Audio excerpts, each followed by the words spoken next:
ഈ ലോകരാജ്യങ്ങളും മനുഷ്യരുമൊക്കെ സമാനമാണ്.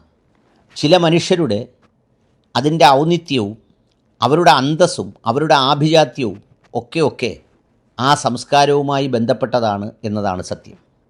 നോക്കൂ, ദുബായിയെ സ്നേഹിക്കുന്നവർ എന്ന് പറഞ്ഞ ഒത്തിരി പേരുണ്ട്. പക്ഷേ ഇപ്പോൾ ദുബായ് ഭരണാധികാരികളെ കണ്ടാൽ അവർക്കൊന്ന് പരിശോധിച്ചാൽ മനസ്സിലാവും ഏത് പ്രയാസങ്ങളിലും ദുബായിയോടൊപ്പം നിൽക്കുന്ന മനുഷ്യർ സമൂഹം ഏതാണെന്ന്. ഒരു ചെറിയ പൊട്ടാസ് പൊട്ടുന്നത് പോലെ ശബ്ദം കേട്ടപ്പോൾ എല്ലാം വാരിപ്പിടിച്ചോടിയ ഒരുപാട് ഇൻവെസ്റ്റേഴ്സ് ഉണ്ട്. പക്ഷേ തങ്ങളുടെ ജീവിതവും സ്വപ്നവും എല്ലാം ഒരു രണ്ടാം ജന്മഭൂമി പോലെ, പെറ്റമ്മയാണൊരു രാജ്യമെങ്കിൽ പോറ്റമ്മയാണിതെന്നും അതിനൊന്നും സംഭവിക്കരുതെന്ന പ്രാർത്ഥനയോടെ അവിടെ കഴിഞ്ഞ മനുഷ്യരുമുണ്ട്. ഇത് രണ്ടും തമ്മിൽ വേർതിരിച്ചറിയാൻ ഈ യുദ്ധകാലം സഹായിച്ചു എന്ന് പറയുന്നത് അധികപ്പറ്റല്ല.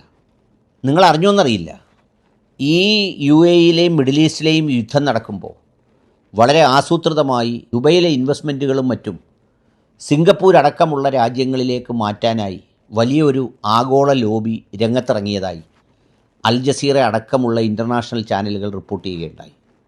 അവർ ഈ തക്കം മുതലെടുത്ത് ഇനി ഒരിക്കലും മിഡിൽ ഈസ്റ്റ് ശാന്തമാകില്ലെന്നും യുദ്ധം തകർത്തത് കെട്ടിടങ്ങളെയല്ല നിങ്ങളുടെ വിശ്വാസത്തെയാണെന്ന്, അതുകൊണ്ട് സിംഗപ്പൂരിലേക്ക് വരൂ, ഏഷ്യൻ രാജ്യങ്ങളിലേക്ക് വരൂ, ഇവിടെ ഇൻവെസ്റ്റ് ചെയ്യൂ എന്ന് പറഞ്ഞ് അവിടേക്ക് ക്ഷണിച്ച ഒരുപാട് പ്രൊമോട്ടീവ് ബ്രോക്കേഴ്സ് ഈ യുദ്ധസമയത്തും രംഗത്ത് വന്നു. ആ താല്പര്യങ്ങളെ മുതലെടുത്ത് ആ താല്പര്യങ്ങളെ കച്ചവടമാക്കി മാറ്റാൻ. ഇത് പലപ്പോഴും നമ്മുടെ നാട്ടുപുറങ്ങളിൽ പ്രതിസന്ധിയിലാവുന്നവരുടെ വസ്തു വില കുറച്ച് വാങ്ങാൻ ശ്രമിക്കുന്ന ചിലരെപ്പോലെ ആഗോളതലത്തിലുമുണ്ടിത്. ഇറാനും ഇസ്രയേലും അമേരിക്കയും ഒരുപോലെ ഈ യുദ്ധത്തിൽ സാമ്പത്തിക പ്രതിസന്ധിയും നഷ്ടവും നേരിട്ടപ്പോൾ അത് വളരെ ഭംഗിയായി മുതലാക്കിയവരാണ് റഷ്യയും ചൈനയും ഒക്കെ. എന്തിന്? പാകിസ്ഥാൻ പോലും ഇതിൻ്റെ മധ്യസ്ഥ ചർച്ചയുടെ ഭാഗമായി മാറിക്കൊണ്ട് കഴിഞ്ഞ ദിവസം സൗദിയിലെത്തി സാമ്പത്തിക പ്രതിസന്ധി മറികടക്കുന്നതിന് 300 കോടിയെന്നോ മറ്റോ ഞാനൊരു വാർത്ത കാണാനിടയായി. സാമ്പത്തിക സഹായം അതിൽ നിന്ന് വാങ്ങാൻ ശ്രമിച്ചു.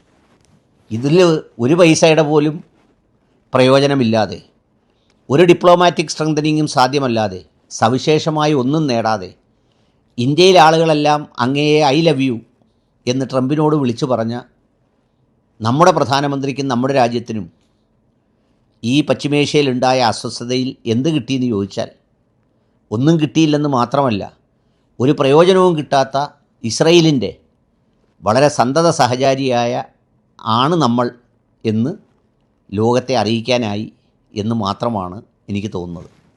ബാക്കി ഒന്നിലും പ്രത്യേകിച്ച് ഒരു പ്രയോജനവും കിട്ടിയില്ല.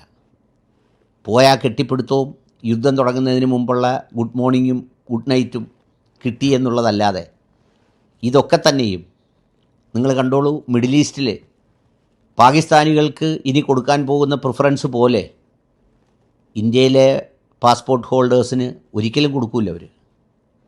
അവരതിലൊക്കെ ശ്രദ്ധിക്കാൻ തുടങ്ങുന്ന ഒരു സംഗതിയിലേക്ക് എത്തിച്ചേരും. അപ്പോൾ ഓരോ യുദ്ധവും ലാഭനഷ്ട കണക്കുകളുടെയും വളർച്ചയുടെയും കൂടി കണക്കുകൾ പറയുന്നുണ്ട് എന്ന് പറയാൻ വേണ്ടിയിട്ടാണ് ഞാൻ ഉദ്ദേശിച്ചത്.